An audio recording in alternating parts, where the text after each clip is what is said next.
Na realidade, a galera antes me via muito na TV, eu como músico da minha mãe, né? Zabumbeiro.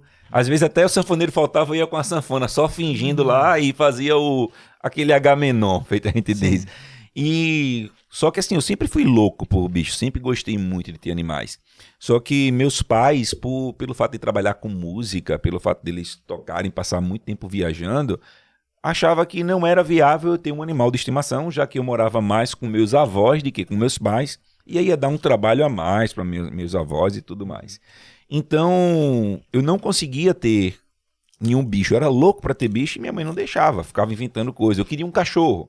Ah, não, melhor você ter um cachorro que tá lá na casa do seu primo. É como se os bichos dos meus primos fossem meus, tá ligado? Quando eu tivesse lá, o bicho era meu. Mas tinha bicho que eu nem chegava perto, que o cachorro não me conhecia. Então, tinha um poodle, meu irmão. E o poodle era o demônio, velho. O nome dele era Billy, velho. Que era de Bruno e Marquinho. Cara, esse cachorro não deixava ninguém chegar perto. Eu era sempre doido, mas ficava acanhado. E eu queria o meu cachorro. Eu queria ter um bicho. E ela nunca deixava. Até que tem um tio meu que ele começou todo final de semana, todo primeiro final de semana de cada mês, ele fazia uma caranguejada na casa da minha avó. E aí ele me deu um caranguejo de presente. Tá ligado? Vivo. Que era pra eu criar, né? Pra eu criar o caranguejo dentro de um balde, velho. Mas tava vivo mesmo, né? Tava vivo mesmo. Tu tem quantos anos nessa época? Vixe, Maria. Mas era muito pirraia, menos de 10? Era, menos de 10 anos. Então eu tinha um caranguejo, pra você ter uma ideia, o primeiro programa de TV, eu acho que era antes de Malhação, acho que Malhação entrou até no lugar dele, assim, até ou pra tentar substituir, tinha um programa que era chamado de Armação Ilimitada na Globo, Lula e Juba. Não deve ser da época de vocês, não sei se alguém que tá vendo aí a gente conhece, ó, Carlinha Velho, só desgraça, pois que conhece também. Pronto. Então Lula e Juba tinha um pirraia que foi o primeiro pirraia moderno na TV, então ele era skatista, surfista, e o nome do personagem, eu não lembro o nome do ator, mas o nome do personagem era Bacana, o nome do pirraia.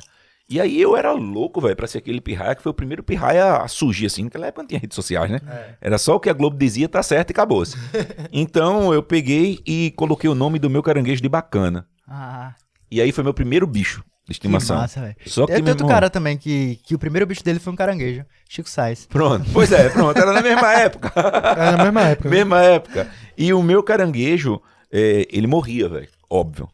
Por quê? Porque eu criava o bichinho, eu amarrava, irmão, uma linha no casco dele pra poder brincar com ele. Eu já vi, até na Recife Ordinária a gente receber vídeo de crianças brincando com ele amarrado. Pô, com ele amarrado. Isso é, claro. Mas mesmo assim eu brincava, naquela época, cara, ninguém falava de educação ambiental, claro, né? Então eu brincava com ele e às vezes eu ia correr. Quando eu parava, tava só o casco. Puta, né? E aí o bicho morria. E no outro mês ele me dava outro, era Bacana 2. Então eu cheguei até ter Bacana 11, irmão. Porra, André. E eu não queria ter um bicho, até que minha mãe liberou pra eu ter o primeiro bicho. Um peixe beta. E aí eu ganhei um peixe beta, peguei lá, acho que não lembro quem foi que me deu, e aí eu criava esse peixe dentro de uma garrafa de Coca-Cola de vidro, meu irmão, diga aí. Era muita loucura. Naquela época o cara não tinha... E aí eu criava e depois daí eu comecei a evoluir e fui evoluindo até que eu conheci um cara chamado de Joaquim Justino, inclusive eu tava com ele até esse final de semana pra gravar sobre... Até vou dar um spoiler que eu vou postar amanhã ainda esse vídeo. Fui gravar sobre cães, ó, pra aqui, ó. Eita porra. Caralho. E olha que Tu foi gravar com um cachorro, foi? Com um cachorro, eu tava com aquela roupa lá de... Cara, parece um astronauta. Ele, não, bota aí pro cachorro morder. Rapaz, o cachorro... Oxe, mesmo com a roupa ficou assim. É uma roupa de proteção. Uma roupa de proteção. Imagina. Caralho, que... véio, foi forte. Foi, meu, velho, tu não sei, na hora... Se tu tivesse com essa roupa... Foi uma delícia na hora. Tinha perdido o braço. Pois né? é. Porra. E aí eu conheci Joaquim e vi que Joaquim tinha alguns animais e vi que tinha possibilidade de se ter animais legalizados. Mesmo sendo animais silvestres, eu poderia ter legalizado. E eu fiquei encantado com aquilo ali. E a princípio a gente se reuniu, eu, Joaquim e Ravel, que é outro amigo meu. Eu lembro de Ravel, até um abraço pra ele. E a gente se reuniu, nós três, e a gente começou a adquirir alguns animais e fazia uma...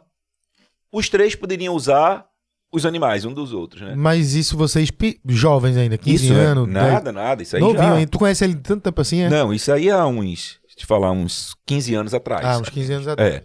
E aí a gente começou a adquirir alguns animais. Então, quando um ia dar uma palestra, ó, vou levar o meu, vou levar esse bicho teu, e assim sucessivamente. A gente se organizava, porque realmente animal silvestre é um animal muito caro.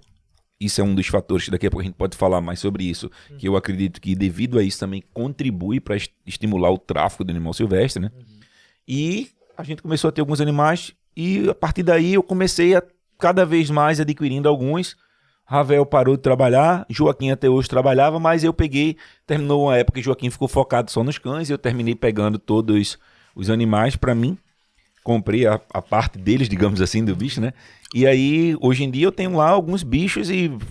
Resumindo, tua mãe não deixou tu ter e agora Aí, tu... quando eu fiquei velho, tinha condições, comecei a adquirir os meus, gradativamente. Não é do foi dia, de uma hora não pra foi de uma outra. hora para outra. Entendi. Interessante. E aí, daí, esse teu amor pelos animais, assim, eu digo de criança mesmo.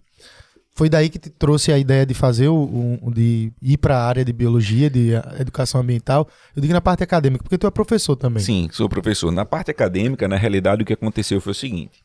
Eu saí migrando de algumas faculdades que eu tinha passado, em alguns cursos, até me encontrar na biologia. Fizesse o quê? Eu já fiz matemática, já tentei educação física, já tentei medicina, até que eu caí na biologia. Só que na biologia tinha uma coisa que para mim era sensacional, que era poder estudar o meio ambiente e os animais. Então ali eu me achei. Eu fazia faculdade e eu dizia à galera da minha faculdade, rapaz, eu queria muito dar aula. E aí no primeiro período de faculdade eu imprimi um bocado de currículo e saí entregando em todas as escolas.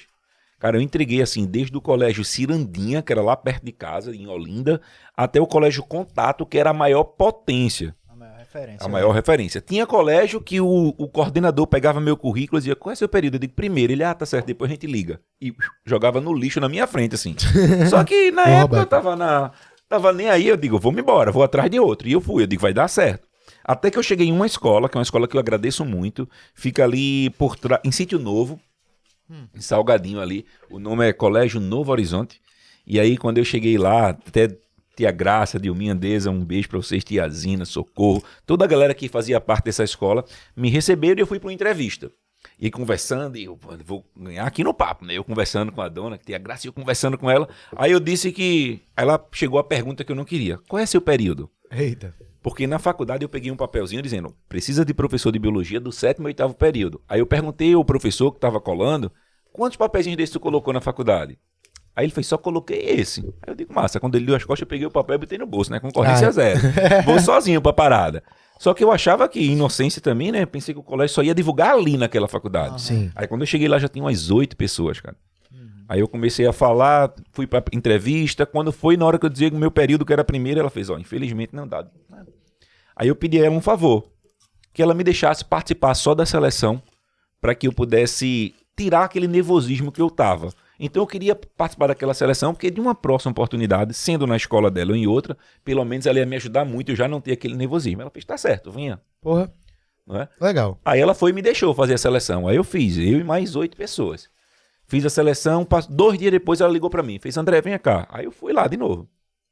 Cheguei, opa, tia Graça. Aí ela fez, olha, a gente vai apostar em você como profissional, a gente vai construir um profissional.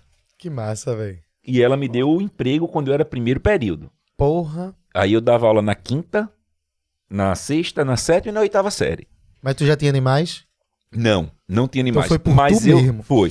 Mas aí eu não tinha animais, mas eu já tinha trabalho de trilha, de educação ambiental, de Que já é tirar o diferente, aluno né? do colégio e levar para uma aula de campo. Isso aí já tinha desde aquela época. Tu tinha, né? Porque isso é Eu uma já coisa tinha. muito difícil. Assim, eu que estudei, eu tenho 33 anos, eu peguei nada disso, assim, de sair com educação ambiental. Era mais. Eu lembro de um momento onde uma viagem ou outra que era mais pra história. Sim.